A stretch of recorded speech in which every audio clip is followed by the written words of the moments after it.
Welcome to the Learning Pines YouTube. We hope this video helps. In this video, I will explain how to make whipped cream that resists melting. First, ensure all your tools and ingredients are very cold. Use heavy cream straight from the fridge and chill your mixing bowl and whisk in the freezer for at least 15 minutes. This crucial step helps the cream's fat particles create a strong structure, holding in all that lovely air. Next, let's talk about sweet stabilizers. Powdered sugar is your friend here, as it typically contains a bit of cornstarch, which helps prevent melting.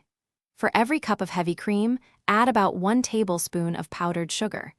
If you need even more staying power, whisk in an additional 1 teaspoon of cornstarch with your powdered sugar before whipping.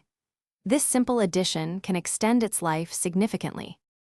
For the most robust, long-lasting whipped cream, gelatin is an excellent choice. It can keep your cream stable for up to 48 hours.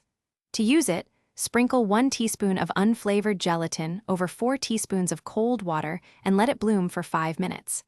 Then, microwave it for about 10 seconds until melted. Slowly drizzle this cooled gelatin into your cream as it whips to soft peaks. Finally, some general whipping wisdom. Aim for medium stiff peaks. This means the cream holds its shape well but is still smooth.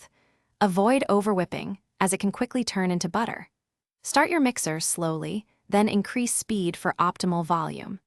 Store your stabilized whipped cream in an airtight container in the refrigerator, and it will hold its beautiful form for much longer. Thanks for watching. Consider subscribing if we helped you.